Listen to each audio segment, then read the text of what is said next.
O poder dinâmico do evangelho é um poder transformador. Agora a pergunta, como essa transformação acontece? Esse é o grande problema. Não fica esperando sentir um arrepio na coluna. Não fica esperando falar em línguas, cair no chão, ficar caído pelo poder do paletó na sua cara.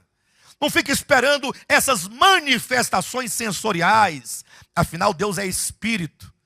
Deus não é sentidos.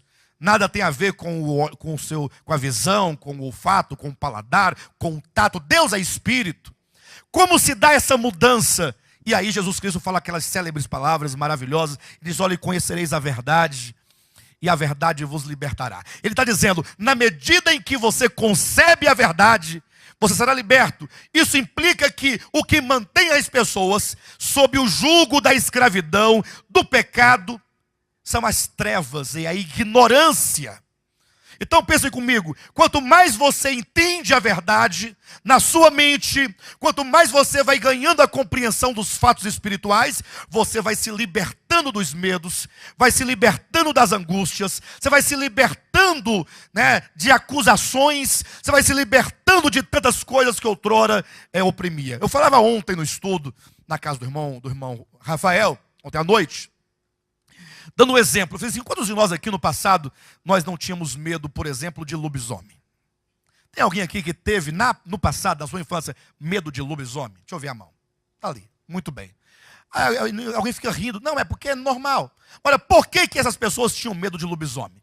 Simples, porque na sua ignorância, e nas fantasias, e nas fábulas que contavam essas pessoas, eles conceberam a imagem do lobisomem como se fosse real, como se houvesse lobisomem. Então, mas existia isso? Era uma mentira. Então, essa mentira trouxe um medo. Não trouxe um medo? Esse medo agora é uma escravidão. Estou dando um exemplo simplório, para os irmãos terem uma noção de algo maior.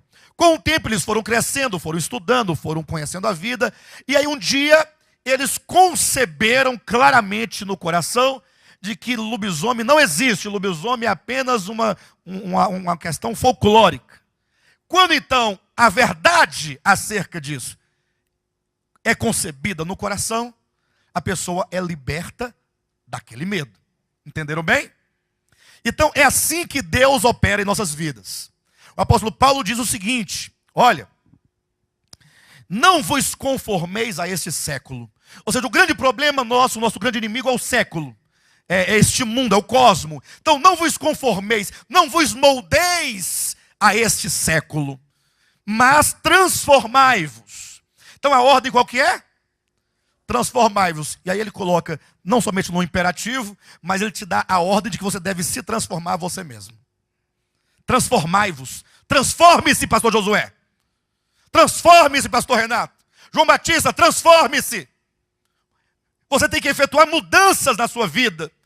Eu estava pensando que o Espírito ia vir lá de cima, numa carruagem de fogo, e eu ia ter totalmente uma experiência transcendental. Eu seria abduzido, e quando eu voltasse, estaria mudado. E aí o apóstolo Paulo nos ensina como isso acontece. Ele diz, transformai-vos pela renovação da vossa mente. É pela renovação do vosso entendimento.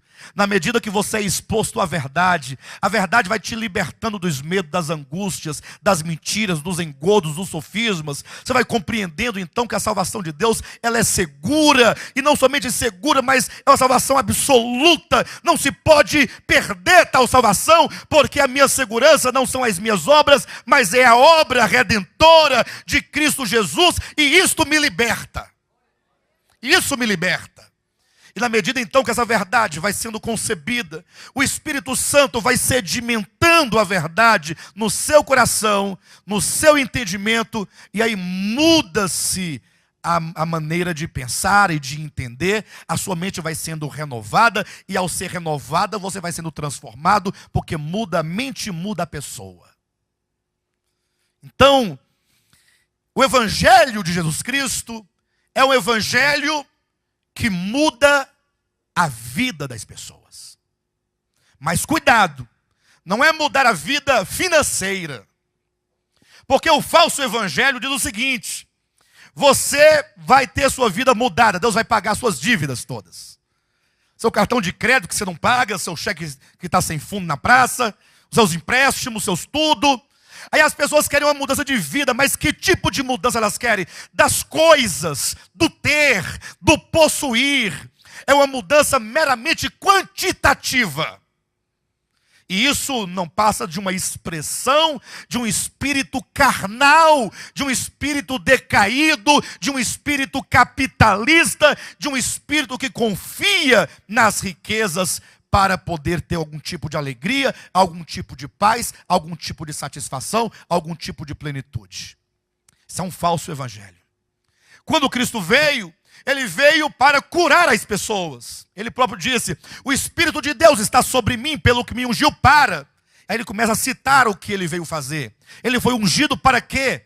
Para trazer libertação aos cativos, aos corações quebrantados, aqueles que estão sob o jugo do inimigo.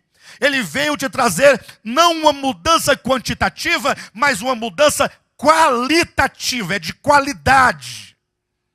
Não é para que você seja o melhor homem no sentido da posição, no sentido do status, no sentido do dinheiro. Não! Ele veio te tornar uma nova criatura. Porque a velha criatura, ela é velha, ela é caída, ela é perversa, ela é má, ela é egoísta. O velho homem, o velho Adão. Olhe, queridos, para a sociedade, olhe para a sua vida, para a sua experiência, assista aos jornais, vai observando como que o mundo está caminhando para um apodrecimento total.